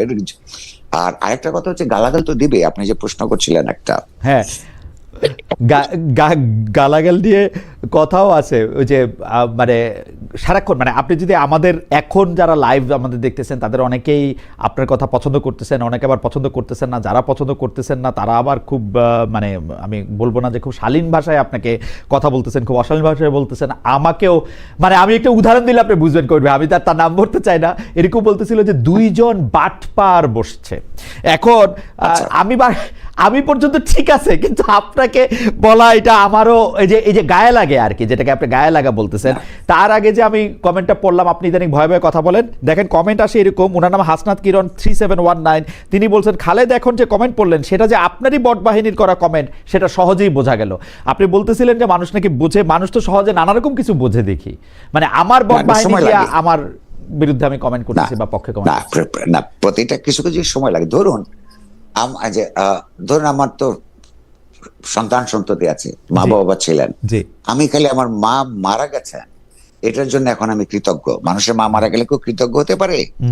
মানে আচ্ছা, কেন আমার এই বৃদ্ধা মাকে জামাতের এই বটবাহিনী যে অশ্লীল ভাষায় এই বৃদ্ধা মাকে কত মানুষ কতবার যে বিছানায় নিয়েছে, আমি সৌভাগ্য আমার মার চোখে এটা দেখতে হয় নাই। তার সব কয়টা সন্তান ওই আমার কোনো মানুষের বিরুদ্ধে কোনো কিছু করে না, মানুষের কল্যাণের জন্য চেষ্টা করে। তিনি নিজে এটা করেছেন। আর তাকে আজকে আমার রাজনৈতিক, দার্শনিক, সাংস্কৃতিক অবস্থানের কারণে যেই গালিগালাজ তারা দিচ্ছে, এটা আপনার শুনতে হচ্ছে। এখন মা আমাকে জিজ্ঞেস করলে আমি বলতাম, উনি এটা জিজ্ঞেস করেন নাই, কারণ তিনি জানেন ছেলেটা একটু লড়াকু টাইপ ছোটবেলা থেকে। তিনি আমার উত্তরটা খুব সোজা। বন্ধু বান্ধব জিজ্ঞেস করে, এই যে মানুষ তো তোমার একটা বিরাট অংশ মানুষ ঘৃণা করে, আমি জিজ্ঞেস করি বেশি সংখ্যক না কম সংখ্যক? ভালোবাসে কত সংখ্যক না বলছে সেটা অনেক সংখ্যক।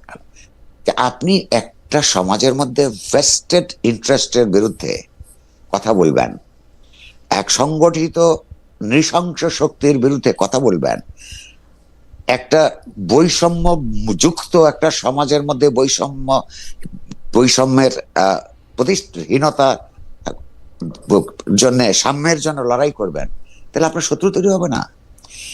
পাওয়ারফুল মহলে আপনি বুদ্ধিবৃত্তিক রাজনৈতিক তৎপরতায় থাকবেন, অথচ আপনি কিছু শত্রু সৃষ্টি করতে যদি আপনি না পারেন, অর্থাৎ আপনার কথা লেখা এগুলিতে কোন রকমের সমাজে প্রতিক্রিয়া হয় না, তা সেই জীবন তো আপনার তাৎপর্যহীন। মিত্র সমাবেশ যেমন ঘটাতে হবে, তেমনি সমাজের যারা ইতিবাচক বিকাশের বিরুদ্ধে যারা থাকে তাদের শত্রু, তাদেরকে আপনি ওই জায়গায় যেতে হবে তারা আপনাকে শত্রু হিসাবে মনে করে। বাট সেই শত্রুতা মোকাবেলা করার জন্য আপনার মিত্র শক্তির সমাবেশ থাকাটাও গুরুত্বপূর্ণ। না, কিন্তু কই ভাই আপনার, আমি আবারও বলছি যে দর্শকদের মানে কাছে বলি যে আমি তো অনেক সময় কবির ভাইয়ের কাছে গেছি, ক্যামেরার বাইরে বা ক্যামেরার সামনে, রেকর্ডের বাইরে বা রেকর্ডের সামনে। কবির ভাই ওই সময় তো এইটা মোকাবেলা করার জন্য 15 বছর যখন গত সরকার ক্ষমতায় ছিল, আপনি তো আমাকে একটা টোটকা দিছিলেন যে আপনি খালি আপনার যে ব্যাংক স্টেটমেন্ট, যে আয় কর টাকা পয়সা, ওই জায়গাটা আপনি ঠিক রাখবেন, তারপর আপনি যা খুশি তাই বলেন, যা খুশি তাই আপনি মানে সাংবাদিকতার এথিক্সের মধ্যে থাইকা সেটা আপনি করেন, আপনার কোনো ভয় পাওয়ার কারণ নাই।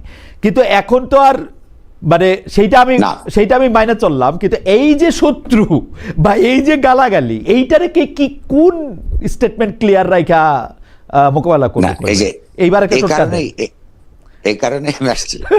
অর্থাৎ আপনার বিরুদ্ধে যখন আপনার সত্য কথনের জন্য যদি রাষ্ট্র নিজে নিপীড়নমূলক কাজ করে, তো রাষ্ট্র কখনোই এই পর্যন্ত হিটলার থেকে শেখ হাসিনা পর্যন্ত কেউ কখনো বলে নাই যে আমার সমালোচনা করে বলে তাকে আমি গ্রেফতার করেছি অথবা তাকে ভোগাচ্ছি। ওরা নানান ধরনের ফাঁকফোকর খোঁজে। ফাঁকফোকরের মধ্যে যারা আর্থিক জীবনটার মধ্যে যাদের কোনো ভেজাল আছে, ওই ফাঁক দিয়ে ঢুকে তাকে ধরে নিয়ে আনার, যে দুর্নীতির অপরাধে তাদেরকে ধরে নিয়ে যায়। আমি তখন তো রাষ্ট্র সরকার ছিল আপনার সত্যবাদিতার বিরুদ্ধে, তখন আপনাকে ওই টোটকা দিয়েছি যে সরকার তো আপনাকে খুঁজবে আপনি দুর্নীতি করেছেন কিনা। আপনি যদি উচিত কথা সমাজে বলতে চান, দুর্নীতির বাইরে থাকতে হবে, সেই ক্ষেত্রে আপনার জীবনে কষ্ট হবে। খাতা পরিষ্কার, অর্থাৎ সরকারের কাছে নিজের আমলনামা, রাইট, জাগতিক আমলনামা, কিন্তু সরকার- ধর্মের আমলনামা তো আরেকটা। হ্যাঁ। রাজনৈতিক সাংস্কৃতিক আমলনামা পরিষ্কার থাকতে হবে, যাতে আপনাকে ধরে যদি, তাহলে আপনার কথার জন্যই ধরে, হুম, অন্য কোনো অজুহাত যাতে দেখাতে না পারে। হুম, আর এখন এইটা হচ্ছে যে ওই যে সংগঠিত শক্তি, তারা সরকারের মধ্যে আছে, সরকারের আপনার ছত্র ছায়া আছে। হুম, হ্যাঁ, সে কারণে এই যেমন আইনের ল এনফোর্সমেন্ট নাই, এই যে আমার বিরুদ্ধে বলে দিল একটা কথা, ধরেন এইটা যে সরকার তো করছে না, অ্যাপারেন্টলি করছে সমাজে রাজনৈতিকভাবে সংগঠিত কতগুলো আপনার সহিংসতাবাদী নৈরাজ্যবাদী গোষ্ঠী। আচ্ছা, এখন এটার জন্য কি আমি খুব ওই কথাটা আবার খুব সরলভাবে নিলে অসুবিধা আছে, যে শত্রু সমাজে তৈরি করতেই হবে। শত্রু আপনার হয়ে যাবে, এদের একটা অংশ না বুঝে, ধরেন আমাদের সম্পর্কে জানে না, আমাদের কাজকর্ম সম্পর্কে ধারণা নাই, ফলে জামাত ইসলামী বা অপরাপর ডানপন্থীরা তাদেরকে যা বোঝায়, বা অপরাপর অগণতান্ত্রিক রাজনৈতিক শক্তি দ্বারা বোঝায়, সে কারণে করে। এই লড়াইটা দীর্ঘস্থায়ী, এই লড়াইটার কষ্ট আপনাকে করতে হবে। এটা কোনো নতুন না, সারা পৃথিবীতেই কিছু মানুষকে তার নিজস্ব চিন্তার পক্ষে দাঁড়াতে হয়েছে। হয়তো তারাও তাই মনে করে, তারা মনে করে যে তাদের চিন্তাটাই, আমাদের যারা রাজনৈতিক প্রতিপক্ষ, দার্শনিক প্রতিপক্ষ, তাদের অনেকেই কিন্তু এই যে ডেডিকেশন নিয়ে গালাগালটা দেয়, ওদের একটা বিরাট অংশ মনে করার ঠিক কাজ করতেছে। কবির ভাই, আমি এখানে ফলে আপনার এটা ধৈর্য নিয়ে তাদেরকে বলতে হবে যে তোমার চিন্তা ভুল, তুমি যদি দেশটাকে ভালোবাসো, তুমি যেই পদ্ধতিতে ভালোবাসো, সেই ভালোবাসাটা প্রতিষ্ঠিত হবে না। এটা এই পরিশ্রম করতেই হবে। না কবির ভাই, আমি মানে যারা আপনি অনেকগুলি প্রেক্ষাপট করলেন, কিন্তু যারা আসলে আমাদের সমাজের ওপিনিয়ন লিডার বা মত মোড়ল আছেন, তারা কিন্তু এই অসহিষ্ণুতাকে বা এই ধরনের জিনিসগুলিকে অনেক ক্ষেত্রে উস্কে দিয়ে থাকেন। এই প্রসঙ্গে আমি আসতে চাই, আসবো, কিন্তু আমাদের দর্শকরা অনেকে এই প্রশ্ন করেছেন যে আজকেও আমরা দেখলাম যে একজন সাংবাদিক, তার নাম হচ্ছে নাজনীন আক্তার, তিনি নাজনীন মুন্নি, তিনি বলছেন নাজনীন মুন্নিকে বাদ দিন, না হলে প্রথম আলো ডেইলি স্টারের মতো আগুন লাগিয়ে দিব, এটা বলে তিনি ফেসবুক স্ট্যাটাস দিয়েছেন। অনেকে বলছেন আনিস আলমগীরকে গ্রেফতার করা হয়েছে, অনেকে বলছেন যে আব্দুল নূর তুষার এবং জনাব মাসুদ কামাল, তারা যেহেতু অনেক কথা বলেন, সেই জন্য তাদেরকেও আসলে পরবর্তী আক্রমণের শিকার হতে পারে। শাকিল এবং রূপা দম্পতি কারাগারে আছেন, হত্যা মামলায় জামিন হচ্ছে না, জামিনের জন্য মামলা উঠলেই সেটা নিয়ে আবার কথা হয়। আরও সাংবাদিক যারা আছেন, যারা সাংবাদিকতার জন্য যারা জেলে আছেন, তাদের ব্যাপারে আপনার মত একটু তারা শুনতে চান, যে আপনি তাদেরকে। আমার মত একান্ত পরিষ্কার, একাধিকবার বলেছি, লিখেছি, আবারও বলছি।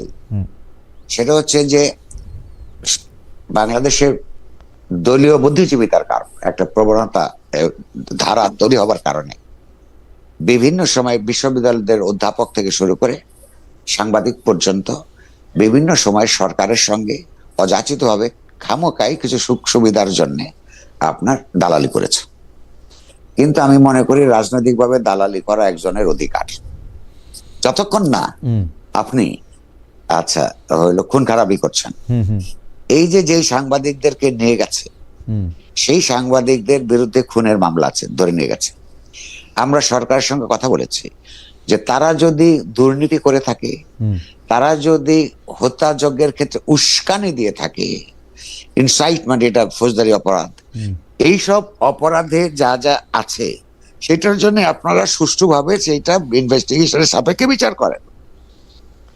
কিন্তু তার খুন করেছে সরকারের লোকেরাও জানে যে এই মিথ্যা মামলা, এই মিথ্যা মামলাগুলি তাদেরকে প্রত্যাহার করার জন্য আমরা বহুবার অভিযোগ জানিয়েছি, ব্যক্তিগতভাবে, অর্থাৎ নিউজ পত্রিকার সম্পাদক হিসেবে বলেছি, পত্রিকার সম্পাদক পরিষদের তরফ থেকে বলেছি।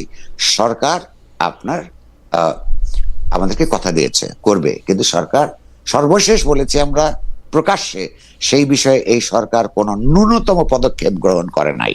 আমি আবার এটার প্রতিবাদ করছি, এটার পক্ষে জনমত সংগঠিত করবার প্রয়োজন বলে বোধ করছি। কারণ ফৌজদারি অপরাধ যে করে নাই, একটা লোক কোন সরকারকে নিঃশর্তভাবে সমর্থন করবে কিনা, এটা তার আত্মমর্যাদা বোধের সঙ্গে, তার রাজনৈতিক দর্শনের সঙ্গে জড়িত। সেইটার কারণে তো আপনি মামলা করতে পারেন না। হ্যাঁ, তাহলে তার জগতে খুব জগৎ জটিল হয়ে যাবে। কিন্তু সরকারি তৎপরতায় যদি তার কোনো ফৌজদারি অপরাধ থেকে তাকে বিচার হোক, আর এখন যারা হুমকি ধামকি দিচ্ছে, আমি তো আবারও বলছি, একটা জাতিবাদী ফ্যাসিস্ট সংস্কৃতি থেকে এখন একটা ধর্মবাদী রাজনৈতিক আপনার ফ্যাসিবাদী সংস্কৃতির মধ্যে আমরা এসে পড়েছি। এই সময়টা অত্যন্ত খারাপ, একটা ট্রানজিশন দরকার, একটা জবাবদিহিতামূলক গণতান্ত্রিক সরকার প্রতিষ্ঠাও খুব জরুরি। এই নির্বাচিত সরকার প্রতিষ্ঠিত হলে এই দেশে দুধের নহর বইবে, এইরকম কোনো কল্পনা করবার জন্য দুর্বুদ্ধিতা আমার নাই। কিন্তু এই সরকারকে আপনি কোথা থেকে বলবেন? একটা পার্লামেন্ট নাই যে তাকে সমালোচনা করবেন, জনসভা ডেকে আপনার আমার কোনো কথা বলবার অবস্থা নাই। রাজনৈতিক দলগুলো যার যার মতন করে তার এজেন্ডা নিয়ে যাচ্ছে। হ্যাঁ, তারা কিন্তু আমরা যখন বিপর্যস্ত বোধ করেছি, তারা এসছেন, কথা বলছেন। আমি মনে করি যে এখানে গণতান্ত্রিক চিন্তার পক্ষে আপনার বৃহত্তর ঐক্য এখানে গড়ে উঠবে, এবং শেষ পর্যন্ত সেটাই একটা দেশের জন্য ভরসা। না, কিন্তু কবির ভাই, আমি এই প্রশ্নটা একটু করতে চাই যে যারা আমাদের ওপিনিয়ন লিডার বা মত মোরল, তারা তো আমরা যেরকম একটা মানে মানে যেরকম একটা সমাজ চাই যেখানে সব মানুষের কথা সব মানুষ শুনবে বা মেনে নিবে, একটা সহনশীলতা দেখাবে, তারা তো আমি আমি আমি দুইটা ক্লাসিক কেস বলি, তারাই তো আসলে এগুলিকে অনেক সময় ফেসিলিটেট করতেছে বা তারা এগুলিকে ভালো বলতেছে। যেমন আমাদের প্রেস সচিব যিনি আছেন, প্রধান উপদেষ্টার প্রেস সচিব জনাব শফিকুল আলম, তিনি নামি আন্তর্জাতিক গণমাধ্যমে কাজ করেছেন, সুনামের সঙ্গে কাজ করেছেন। সেই শফিক ভাই কিন্তু এর আগে যখন আমরা অভিযোগ করেছি, আপনি যখন অভিযোগ করেছেন, তখন এটাকে প্রেশার গ্রুপ বলেছেন, মব মানতে চাননি, মানে খুবই স্ট্রেইট ফেসে নানা ধরনের কথা বলেছেন। আমি আরেকটা ক্লাসিক কেস, আমার শিক্ষক জনাব আলী রিয়াজ, তাকে আমি শুধু প্রশ্ন করেছিলাম, তাকে ইন্টারভিউর সময় আমি তাকে প্রশ্ন করেছিলাম যে এই জনাব মতিউর রহমান চৌধুরী যে বলছেন এই উপদেষ্টা পরিষদেও তো অনেকে আছেন, তাদের বিরুদ্ধে লিখতে পারতেছি না, সবাই তো আর ভালো না। তো এইটা তখন উনি আমাকে বলেছিলেন আপনি তো তবু এখন প্রশ্নটা করতে পারছেন। তখন আমি বলছিলাম যে এরকম টুকটাক প্রশ্ন তো শেখ হাসিনার সময় অনেকে করছে। তখন উনি বলছে আপনার এই বক্তব্য ফেসিবাদের পক্ষে চলে যাচ্ছে খালেদ। আচ্ছা, এবং জি, দুইটা ব্যাপার যদি একটু বলেন। জি, আচ্ছা, এক, প্রধান উপদেষ্টার প্রেস সচিব, জি, এই কথা সত্য, আপনি ঠিক মতো তাকে উদ্ধৃত করেছেন। এই যে কত দঙ্গলবাজি যখন হচ্ছিল, এই দঙ্গলবাজদেরকে উনি আপনার প্রেশার গ্রুপ হিসেবে দেখবার জন্য তিনি দেখলেন এবং অন্যদেরকে পরামর্শ দিয়েছেন। বেশি দিন তো হয় নাই তিনি তার ভুল বুঝতে পেরেছেন।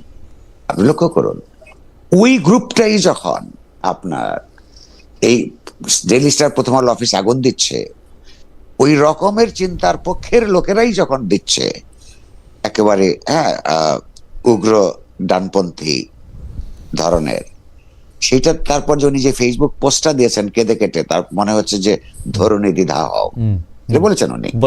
তার মানে আমি আপনাকে আগে যেটা বললাম, যে মানুষ যখন ভুল করে, ভুল করে বা চিনতে শনাক্ত করতে কোনটা কি প্রবণতা করে, গালি দেয়, কিন্তু সময়ের মধ্য দিয়ে অতিক্রান্ত হলে এবং তার বিশ্লেষণ ক্ষমতা বাড়লে বা অন্যদের বিশ্লেষণ দিয়ে প্রভাবিত হলে, অথবা তার দৃষ্টিমান হয়ে উঠলে, এগুলো একসময় বুঝবে। জগতের চিন্তার বিকাশ প্রক্রিয়া এরকমই ছিল। অন্য কোনো দেশের চেয়ে সুষ্ঠু খুব বেশি ছিল না। এই ইনটলারেন্স সবসময় ছিল, অসহিষ্ণুতা। আবার এই অসহিষ্ণুতার সংস্কৃতির বিরুদ্ধে আপনার সহিষ্ণুতার সংস্কৃতি যদি আপনি প্রতিষ্ঠা করতে চান, যিনি চায় তাকেই তো ইউ হ্যাভ টু, এটা বলে যে লিড বাই এক্সাম্পল, আপনাকেই তো সহিষ্ণুতা দেখাতে হবে। সেই সহিষ্ণুতাটা আমরা দেখাচ্ছি, আপনাকে অনুরোধ করবো আপনি দেখান, এগুলো 1 নম্বর। তাহলে দেখেন আপনি একটা ফল পেয়েছেন, উনি নিজেই বুঝতে পারছেন তো এটা আসলে দঙ্গলবাজি। এক, আলী ডক্টর রিয়াজ কি বলে এই কথাটা বলেছিলেন আমি খেয়াল করি নাই, আমি আপনার কথা ধরে নিচ্ছি। হ্যাঁ, রাইট। আচ্ছা, আমি বলবো এই কথা যদি উনি বলে থাকেন উনি ঠিক বলেননি। কেবলমাত্র প্রশ্ন করার যেমন পরিবেশ লাগে, তেমনি প্রশ্নের উত্তর পাওয়ার, যারা ক্ষমতার মধ্যে থাকে, কর্তৃত্বকে প্রশ্নের উত্তর পাওয়ার অধিকারও থাকে। তা না হলে গণতন্ত্র হয় না। উনি গণতান্ত্রিক সংস্কারের কাজের মধ্যে একটা নিজেকে নিয়োজিত করেছেন। আমি মনে করি এই কথা যদি এইভাবে তিনি বলে থাকেন, এটা ঠিক বলেননি। তাকে ওই যে কি বলে যে কিছু একটা হলে, যেমন আমাকে সেদিন আওয়ামী লীগ বলে গালি দিল না, ওই যে আমার উপর যে আক্রমণ করলো। আচ্ছা, তো প্রশ্নটা হচ্ছে যে এই যে একটা পরিত্যক্ত মানুষ যারা পরিত্যক্ত সরকারের সঙ্গে ট্যাগ লাগিয়ে দিয়ে আপনার এই যে শাস্তিযোগ্য করে তোলবার প্রবণতা হিসেবে এটা ইতিহাসে আপনার থাকবে। ওনার কথাটা, উনি একটা ভুল কথা বলেছেন। হ্যাঁ, আমি মনে করি না তাই এটা বলা উচিত ছিল। প্রশ্ন করা এনাফ না, হ্যাঁ, প্রশ্নের উত্তরও দিতে তারা বাধ্য, যারা ক্ষমতা আছে। ওইটাই গণতন্ত্র। এইটা যদি তারা বিশ্বাস না করেন, তাহলে তারা গণতান্ত্রিক সংস্কারও করতে পারবেন না। খুবই মানে এটা সাংঘাতিক ব্যাপার। মানে আবার কারো ইন্টারভিউ, সাবেক প্রধানমন্ত্রী শেখ হাসিনার ইন্টারভিউ নিতে চাইছি আমি, মানে আমি বাংলাদেশে আসছিলাম কবির ভাই, আমার মাথার উপরে মানে আকাশ ভেঙে পড়লো, এত বড় অপরাধ আমি করছি। তারপরে দেখেন দুইটা জিনিস, তারপরে আমি আরেক জায়গায় গিয়ে বলছি যে কোন সাংবাদিক শেখ হাসিনা ইন্টারভিউ নিতে চাবে না, উনি তো মোস্ট শর্ট আফটার পার্সন এখন ইন্টারভিউ দেওয়ার জন্য। এইটারে লেখছে কোনো সাংবাদিক নিতে চাবে না, এই কথা নাকি আমি বলছি। এইবার বলে এবার আওয়ামী লীগের আক্রমণ যে তুই 2 পয়সার ইউটিউবার, তুই এগুলি কথা কেন বলস। মানে দুই পক্ষই মানে। কিন্তু আপনি এটা মুখস্থ করে রেখেছেন কেন? আপনার কথা শুনে মনে হচ্ছে যে আপনি ভীষণ বেদনা নিয়ে, না বেদনা ঘুমাইতে পারবেন না। বেদনা তো আছেই ভাই, এটা তো বেদনা তো ঘুম খুব গুরুত্বপূর্ণ, মনে রাখবেন। আচ্ছা আচ্ছা, কইরে আমরা তফসিল ঘোষণা নির্বাচন নিয়ে আপনাকে একটু প্রশ্ন করতে চাই যে আমরা যেমন ভেবেছিলাম যে তফসিল ঘোষণা পর বা নির্বাচন নিয়ে সব আশঙ্কা, সব অনিশ্চয়তা দূর হয়ে যাবে, কিন্তু নির্বাচন পিছিয়ে দেওয়ার, ভোট হতে না দেওয়ার ষড়যন্ত্র যে বহাল, অনেকে এই ধরনের নানা আলামত দেখতে পাচ্ছেন। তবে আমার কাছে মনে হচ্ছে যে ইলেকশনটা সবসময় ঠিক সময়ের মধ্যেই হবে। আপনার কাছে কি মনে হয়, পশ্চিমা কূটনীতিক সহ অনেকেই ডক্টর মোহাম্মদ ইউনূস সরকারের কাছে এই ইলেকশন নিয়ে জানতে চাইছেন এটা ঠিকমতো হবে কিনা, কবে হলে কখন হবে, আপনার মনে এরকম কোনো শঙ্কা বা ইয়া আছে কিনা? এখনো পর্যন্ত যে পরিস্থিতি আছে বা যতটুকু তথ্য আমার চারিদিক থেকে আছে, সেইগুলি যদি বহাল থাকে, নির্বাচন না হওয়ার কোনো কারণ দেখি না। যদিও আপনি নিজেই বলেছেন, আমি একমত, যে নির্বাচন যাতে না হয় তার জন্য অনেক শক্তি অনেক জায়গা থেকে আপনার তৎপর রয়েছে। আমার মনে হয় যে এই শক্তি ক্রমশই দুর্বল হতে থাকবে। এখন নির্বাচনটা ঠিক কিভাবে হবে, তার কোয়ালিটিটা ভালো হবে কি হবে না, এইটা নির্ভর করবে তো এন্টায়ার রাষ্ট্র প্রশাসনের উপর, সরকারের উপর, এবং ওই রাষ্ট্র প্রশাসনের উপর নির্বাচন কমিশনের নেতৃত্ব, কর্তৃত্ব এবং নিয়ন্ত্রণের উপর। সেইটা আরো কয়েকদিন পরে বোঝা যাবে। তারা তো বক্তৃতা দিচ্ছেন, তাদেরকে ডেকে তুলছেন, হ্যাঁ, সক্রিয় হতে বলছেন, এবং রাজনৈতিক দলগুলোর কতটুকু সহযোগিতা করে তার উপর। কিন্তু ঝুঁকি আছে, অর্থাৎ নির্বাচনটা যাতে সুন্দর না হয় তার জন্য অনেক মহল, হ্যাঁ, আপনার চেষ্টা করবে। তো এইটা বাংলাদেশের জন্য এখন সবচেয়ে বড় চ্যালেঞ্জ। এই জায়গাটা সবাইকে আপনার সম্মিলিতভাবে যদি মোকাবেলা করতে পারে তাহলে আরেকটা জিনিস হবে। তবে এর আগে আপনি একটা প্রশ্ন করেছিলেন যে তারেক রহমান ফিরে আসার মধ্য দিয়ে কি হবে কি হবে না। এইটা তারেক রহমান ফিরে আসার মধ্য দিয়ে আমি মনে করি তার নিজস্ব রাজনৈতিক দলের কিছু উপকার হবে। আর এই যে ব্যক্তিতন্ত্র, মানে তিনি ফিরে আসছেন, এইটার কারণেই কেবলমাত্র বাংলাদেশের সব সমস্যার সমাধান হয়ে যাবে, এইটা আমি বিশ্বাস করি না। নির্ভর করবে তিনি কতটা গণতান্ত্রিকভাবে তার রাজনৈতিক দল চালান, তিনি যদি নির্বাচিত হয়ে আসেন কতটা গণতান্ত্রিক মানস নিয়ে তিনি আইন প্রণয়ন করেন, এবং যদি তিনি সরকার গঠন করবার জায়গায় পৌঁছান কতটুকু গণতান্ত্রিকতা তিনি চর্চা করেন তার উপর। এই যে ইতিহাসের কাল্ট নির্মাণ করার যে একটা প্রচেষ্টা হচ্ছে, সেখানে আমি ইন্ধন দিতে রাজি নই বা ওইটার অংশ হতে রাজি নই। কাল্ট দিয়ে কিছু হয় না। আমার কিন্তু এই বিষয়টা নিয়ে আরেকটা প্রশ্ন ছিল কই ভাই, নানা রকম বিশ্লেষণে এই সরকারকে সব মানে দুর্বল সরকার মনে হচ্ছে, দুর্বল থেকে ওই সরকার আরো দুর্বল হচ্ছে, মানে তার যে গ্রিপ, সেই গ্রিপ আরো আলগা, মুঠি আরো আলগা হচ্ছে। তারেক রহমান সাহেব দেশে ফিরলে এই মুঠি কি আরো আলগা হবে? মানে এই 2 মাস কি এই সরকারের পক্ষে একটা সরকার চালাইতে গেলে যেরকম নিয়ন্ত্রণ বা ইয়া থাকা দরকার, সক্ষমতা থাকা দরকার, সেটা কি আরো কমবে? আপনার কি মনে হয়? ওই যে আমি আগে বলছিলাম যে এখনো পর্যন্ত উপাদানগুলি মনে আছে, এই উপাদানটা একটু ব্যাখ্যা করি তাহলেই হবে ছোট করে। জি, 3টা শক্তির প্রতীক হিসেবে এখানে উপস্থিত আছেন। সরকারের বা রাষ্ট্রের সরকারের দিক থেকে প্রফেসর ইউনূস, প্রধান উপদেষ্টা, রাজনৈতিক দলগুলোর তরফ থেকে প্রধানত বিএনপির তারেক রহমান, এবং সশস্ত্র বাহিনীর পক্ষ থেকে সেনা প্রধান। এই 3টা শক্তি এই মুহূর্তে সবচেয়ে গুরুত্বপূর্ণ।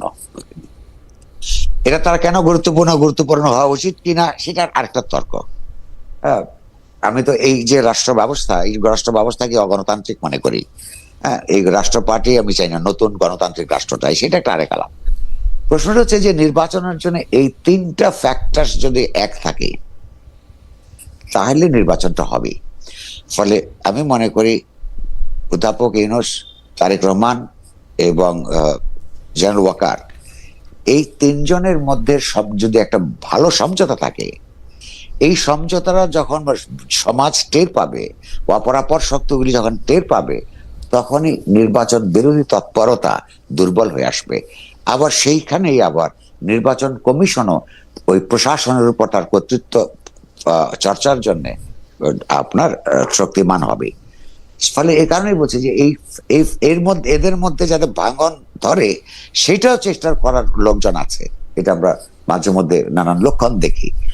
ইউনূস সাহেব যদি নির্বাচনটা সত্যিকার অর্থে করতে চান, অর্থাৎ তার যে সমস্ত লোকেরা নির্বাচনটাকে প্রলম্বিত করে আরো কিছুদিন ক্ষমতায় থাকতে চান, অথবা ক্ষমতার বাইরের যারা এই ক্ষমতাকে ব্যবহার করে নিজেদের রাজনীতিকে এগিয়ে নিতে চান, তাদেরকে যদি নিয়ন্ত্রণে আনতে পারেন এবং অন্য দুইটা ফ্যাক্টরের সঙ্গে একটা সমঝোতার মধ্য দিয়ে ইলেকশনটা করার উদ্যোগ নেন, তাহলে সফল হবে। তা নাহলে বাংলাদেশের কপালে আরো অনেক দুর্ভোগ থাকবে। আমার মনে হয় না যে তারা এই তিন পক্ষে এটা বুঝতে পারবেন এবং বাংলাদেশের মানুষকে এই দুর্ভোগের মধ্যে ফেলবেন না। আমার সর্বশেষ প্রশ্ন, অনেকেই বলতেছেন যে এই দেশের সরকারে যে ইন্টারিম গভর্নমেন্টটা ছিলেন তাদের মধ্যে কেউ কেউ আসলে বিদেশে আশ্রয় নিতে হবে, কেউকে পালিয়ে যেতে হবে। এটা অনেকে মানে কি মানে এনসিপির পক্ষ থেকে বলা হয়েছে, বিদেশি ইনফ্লুয়েন্সারের পক্ষ থেকে বলা হয়েছে, নানা লোকদের পক্ষ থেকে বলা হয়েছে। আপনার কি এরকম কোনো কিছু মনে হয়? আমার প্রশ্ন, ডক্টর মোহাম্মদ ইউনূস ক্ষমতা হস্তান্তরের পরে কি তার যে স্বাভাবিক কার্যকর্মগুলি সেগুলি করতে পারবেন, তার উপদেষ্টারা করতে পারবেন? কেন আমি এই প্রশ্নটা করতেছি, কারণ আমারও শেষ দিকে মনে হইতো, শেষ দিকে না, শেষ 2-3-4 বছরে মনে হইতো যে শেখ হাসিনার জন্য কোনো এক্সিট প্ল্যান নাই। এইটাও ওনাকে আসলে অনেক দুর্বল, আপাত দুর্বল, কিন্তু অন্যান্য জায়গায় অনেক নিষ্ঠুর করে তুলতেছে। ডক্টর মোহাম্মদ ইউনূস এবং তার উপদেষ্টাদেরও কি এই ভয় আসে কিনা যে এক্সিটটা? আমার এখন তারা যদি মোটামুটি সুষ্ঠুভাবে একটা নির্বাচন করে দিতে পারেন, তাহলে মানুষ আর কে ওই ইউনূস সরকারের মধ্যে ছিল এটা মনেও রাখবে না। এবং তারা যে অদক্ষ, এই অদক্ষতা মানুষ এখন মেনে নিয়েছে। কেবলমাত্র অদক্ষতার কারণে তাদেরকে কেউ হুমকির মধ্যে ফেলবে আমার মনে হয় না। কিন্তু এদের মধ্যে যদি কারোর কোন দুর্নীতিগ্রস্ততার প্রমাণ যদি বেরিয়ে যায়, তাহলে মানুষ তাদেরকে শান্তিতে থাকতে দিবে না, এটুকু আমি বলতে পারি। কারণ কি, সবার কাছ থেকে মানুষ একই জিনিস আশা করে না। তার অন্তত ধরে নিয়েছে যে এটা ব্যক্তিগতভাবে তার সৎ লোক। অদক্ষতা থাকতে পারে, অপরিণামদর্শিতা থাকতে পারে। ফলে তাদের অদক্ষতার জন্য মানুষ রেগে তাদেরকে আক্রমণ করবে, এইটা আমি মনে করি না। কিন্তু দুর্নীতিগ্রস্ততার প্রমাণ পেলে মানুষ কিন্তু তাদের ছেড়ে দিবে না। কবির ভাই, একটা বোনাস প্রশ্ন প্লিজ, আপনি খালি আমাকে এই বোনাস প্রশ্নটার জবাব দেন। আপনি তো অনেকভাবে কানেক্টেড, আমি জানি না আপনি এটা উত্তর দিবেন কিনা। আমরা জানি যে একজন স্বরাষ্ট্র উপদেষ্টা আছেন, আবার স্বরাষ্ট্র মন্ত্রণালয় বিষয়ক একজন বিশেষ সহকারী আছেন, উনার পদমর্যাদাও নাকি মন্ত্রীর সমান।